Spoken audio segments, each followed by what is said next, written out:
17 जन को इंडिया की one of the most loved web series में से एक पाताल लोक का सीजन 2 रिलीज होने जा रहा है। मैंने भी अभी 4 दिन पहले सीजन 1 दोबारा देखा है, बट आपको अपने 8 घंटे लगाने की जरूरत नहीं है, क्योंकि इस छोटी सी वीडियो में हम सीजन 1 का कंप्लीट रिकैप करने वाले हैं। तो चलिए बिना कोई टाइम वेस्ट किए सीधा मुद्दे पे आते हैं। और हाँ, चैनल को सब्सक्राइब नहीं किया है तो सब्सक्राइब कर लेना। एपिसोड 1 की शुरुआत में हम देखते हैं कि हाथीराम अपने जोड़ीदार अंसारी को स्वर्गलोक, पृथ्वीलोक एंड पाताल लोक के बारे में बता रहा होता है।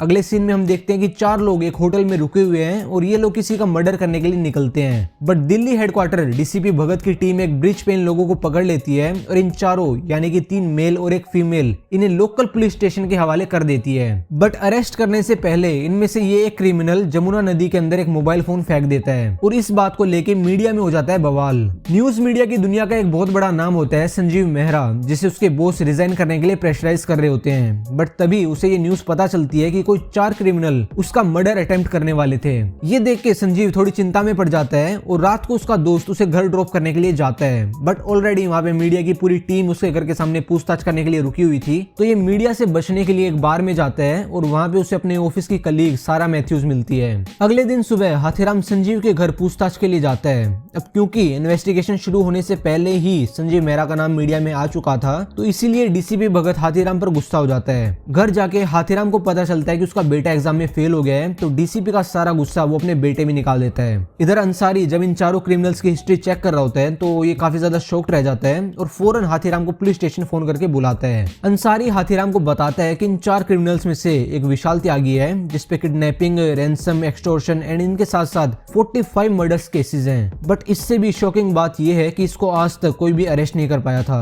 अब ये लोग विशाल त्यागी से पूछताछ करते हैं, बट ये भाई साहब मुंह से एक भी शब्द नहीं निकालता। लेडी पुलिस इस लड़की से पूछताछ करती है, बट ये भी कुछ नहीं बताती। हाथीराम तोप सिंह से पूछताछ करता है, बट यहाँ से भी कुछ खास इन्फॉर्मेशन नहीं निकलती। अब ये चौथा बंदा कबीर अहमद, इससे पूछताछ के दौरान ये हाथीराम को बताता है कि इन तीनों को ये पहले कभी नहीं जानता था। ये तो तारिक भाई के लिए काम करता है और गाड़ियां चुरा के तारिक को बेचता है। तारिक ने ही इसको ये गाड़ी चुरा के और इन तीनों को उसमें बिठाने के लिए कहा था। आगे कबीर ये भी बताता है कि त्यागी संजीव को मारने के लिए आया था, बट संजीव को मारने से पहले त्यागी किसी मास्टर जी से बात करना चाहता था। अब इसकी बात मास्टर जी से नहीं हुई, तो इसीलिए इसने प्लान कैंसिल कर दिया। और जब ये लोग दिल्ली से निकल रहे थे तो तभी डीसीपी भगत की टीम इनको ब्रिज पे पकड़ लेती है। त्यागी की हिस्ट्री जानने के लिए हाथीराम डीसीपी से चित्रकूट जाने की परमिशन मांगता है। संजीव मेहरा को पुलिस स्टेशन बुलाया जाता है। ये इन चारों क्रिमिनल्स को पहचानने से मना कर देता है और स्टेशन से बाहर आके सारा मैथ्यूज को कॉल करके विशाल त्यागी की इन्फॉर्मेशन निकलवाने के लिए कहता है। इसके बाद यहाँ अंसारी अपनी टीम के साथ तारिक को पकड़ने के लिए उसके घर पे जाते हैं, बट तारिक यहाँ से भाग निकलता है। अब ये दोनों तोप सिंह के घर के ओनर का एड्रेस निकलवा के उससे पूछताछ करने के लिए जाते हैं। ये ओनर इन्हें बताता है कि तोप सिंह अपने गाँव में कुछ कांड करके यहाँ पे भाग आया है। थोड़ी बहुत और पूछताछ करके हाथीराम एंड अंसारी उसके गाँव जो की पंजाब में था वहाँ का एड्रेस लेके यहाँ से चले जाते हैं। अब इसी रात हाथीराम चित्रकूट के लिए निकलता है त्यागी की हिस्ट्री जानने,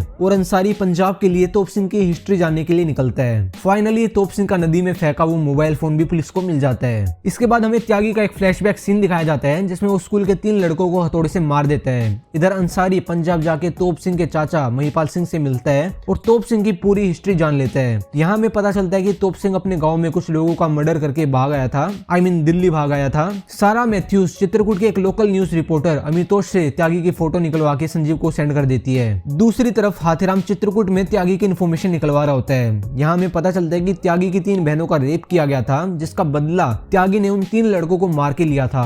और साथ ही ये भी पता चलता है कि जॉन विक की तरह हमारे हथौड़ा त्यागी भाई साहब भी ये भी डॉग लवर हैं। हाथीराम को ये सारी इन्फॉर्मेशन त्यागी के स्कूल का एक टीचर देता है। अब ये सारी डिटेल जानने के बाद जब हाथीराम स्कूल से निकलता है तो वो देखता है कि एक रिपोर्टर उसका पीछा कर रहा था। इसका नाम है अमितोष। ये हाथीराम को त्यागी के बारे में डिटेल देता है और ये बताता है कि त्यागी दुनलिया गुज्जर के लिए काम करता है। दरअसल दुनलिया खतरनाक क्रिमिनल है जो कि जंगलों में रह के पूरा शहर चलाता है और आज तक उसे बहुत ही चुनिंदा लोगों ने देखा है। दुनलिया का सारा काम उसका भाई ग्वाला गुज्जर संभालता है। हाथीराम त्यागी के बारे में इन्फॉर्मेशन निकलवा ही रहा होता है कि तभी संजीव मेहरा त्यागी की डिटेल्स अपने चैनल पे दिखा देते हैं और ये बात डीसीपी को बिल्कुल भी पसंद नहीं आती। अब आगे चल के हम देखते हैं कि इन चारों में से जो एक लड़की थी चीनी, ये असल में लड़की नहीं बल्कि एक लड़का है। हाथीराम भी वापस आ चुका है और ये इससे पूछताछ करता है। ये इसे बताता है, बताता कहूँ या फिर बताती, चलो फिलहाल इसको बताती है एज ए फीमेल ही रिप्रेजेंट करते हैं, बट याद रखना कि असल में एक लड़का है। तो ये बताती है कि ये एक बिल्डर तलरेजा के लिए काम करती है और इसे इस काम के लिए 2 लाख रुपए दिए गए थे और सिर्फ 3-4 दिन को इनके साथ रहना था, बस इतना ही इसको कहा गया था।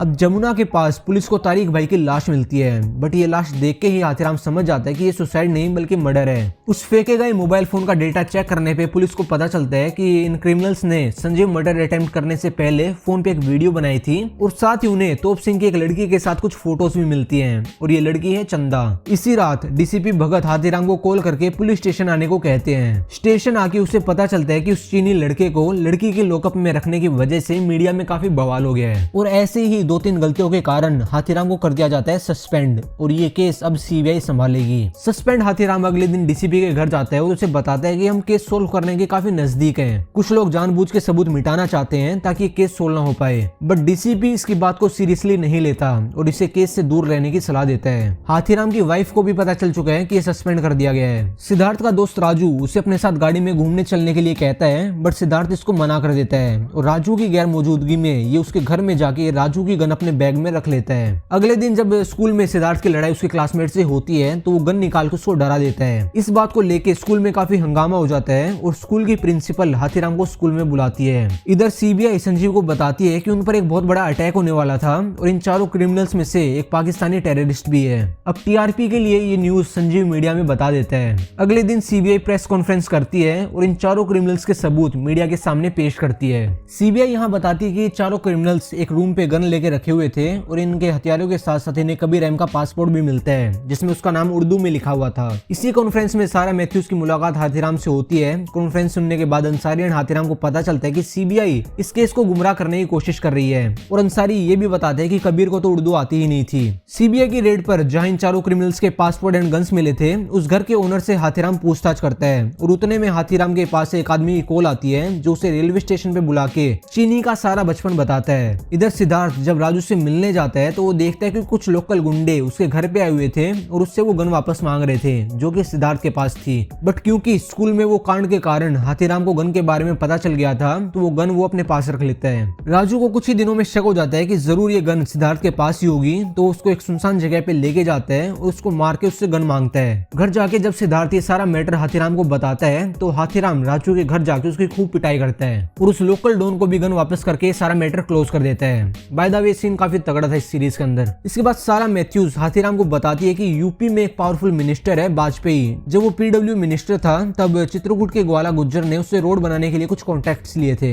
एक और लिंक हमें पता चलता है कि जो ये ग्वाला गुज्जर है ये दोनोलिया गुज्जर का ही भाई था एंड हथौड़ा त्यागी दोनोलिया के लिए ही काम करता था। इन सब के अलावा वाजपेयी के पुराने फोटोज में हमें त्यागी का स्कूल टीचर भी दिखाई देता है जो कि पहले पुलिस में था और वाजपेयी की सिक्योरिटी ड्यूटी करता था। अब ये सब जानने के बाद हाथीराम फिर से चित्रकूट जाता है त्यागी के टीचर से मिलने के लिए। हाथीराम इस बार इस पे काफी ज्यादा गुस्सा करता है और इसको कहते हैं कि ये सारी डिटेल इसको इसने पहले क्यों नहीं बताई, बट इस बार ये टीचर इसको सारी डिटेल बता देता है कि कैसे दोनोलिया से मिला, उसके लिए क्या काम करता था, क्यों काम करता था, ये सब। दोनोलिया की गैंग ज्वाइन करते इसने पुलिस की नौकरी छोड़ के स्कूल ज्वाइन किया था और ये बाहर रह के ही दोनोलिया के लिए काम करता था। बाय द वे आपको बता दूंगा अगर आपको याद नहीं है तो कि दोनोलिया ही मास्टर जी है। तो खैर जब त्यागी स्कूल में इन 3 लड़कों को मार देता है तो ये स्कूल टीचर ही उसको जंगलों में दोनोलिया के पास छोड़ के जाता है ताकि कोई त्यागी को ढूंढ ना पाए। दोनोलिया को पता चलता है कि त्यागी को कुत्तों से बहुत ज्यादा लगाव है, तो ये त्यागी से कहता है कि जो आदमी कुत्तों से प्यार करता है वो दिल का काफी साफ और एक बहुत अच्छा इंसान होता है और तभी से त्यागी दोनोलिया के लिए काम करने लगता है। यहाँ हाथीराम स्कूल टीचर से मास्टर जी यानी कि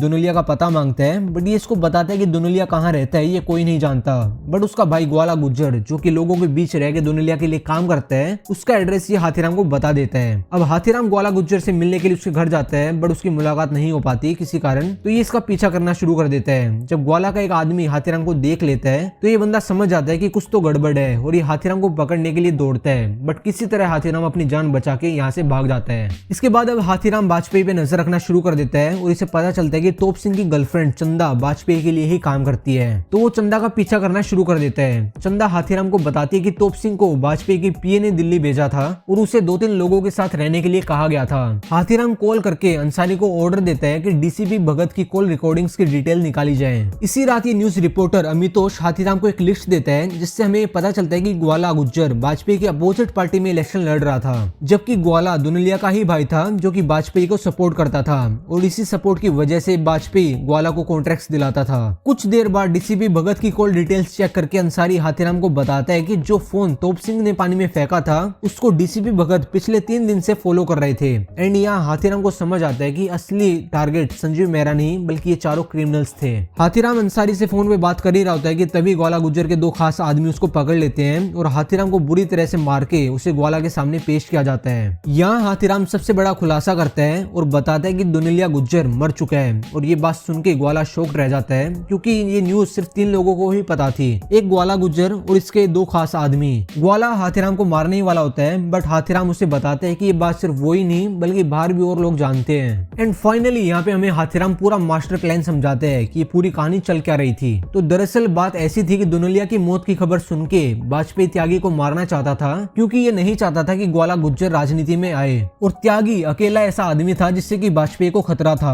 तो त्यागी को मारने के लिए वाजपेयी एंड डीसीपी भगत एक प्लान बनाते हैं जिसमें त्यागी का एनकाउंटर हो जाएगा और डीसीपी को मेडल्स मिलेंगे। ऊपर से एक न्यूज एंकर को मार के पॉलिटिकल प्रेशर भी बन जाता। ये सारी कहानी सुन के ग्वाला गुज्जर हाथीराम को जिंदा छोड़ देता है लेकिन जाते जाते हाथीराम आखिरी सवाल करते हैं कि आखिर त्यागी ने संजीव मेहरा को मारा क्यों नहीं जबकि वो उसके सामने बिल्कुल मार सकता था अगर वो चाहता तो। अब इस सवाल का जवाब लेके हाथीराम संजीव के ऑफिस जाता है और उसे बताते हैं कि सिर्फ एक कुत्ते के कारण आपकी जान बच गई क्योंकि जब त्यागी उसे मारने के लिए गया था तो उसने संजीव को एक कुत्ते के साथ देखा था और तब त्यागी को दुनिया की बात याद आई थी कि if a man loves a dog then he is a good man. इसीलिए संजीव को ठोकने से पहले वो मास्टर जी दुनिया से बात करना चाहता था बट बात ना हो पाने के कारण वो प्लान कैंसिल कर देता है और वापस जाते समय पुलिस इन्हें ब्रिज पे पकड़ लेती है। वैसे तो पुलिस ब्रिज पे इन चारों का एनकाउंटर करने वाली थी बट क्योंकि वहाँ पे एक मीडिया की वैन भी मौजूद थी तो इसीलिए पुलिस ऐसा नहीं करती। एंड एट लास्ट हम ये देखते हैं कि जब त्यागी को मास्टर जी के मरने की खबर पता चलती है तो वो खुद को गोली मार के सुसाइड कर लेता है। एंड यहाँ होता है सीजन 1 खत्म। तो आई होप कि आपको ये रिकैप हेल्पफुल लगा होगा। वीडियो पसंद आई तो यार वीडियो को लाइक कर देना एंड हाँ प्लीज चैनल को सब्सक्राइब कर लो अगर नहीं किया है तो। मिलते हैं अगली वीडियो के अंदर। Till then goodbye and take care.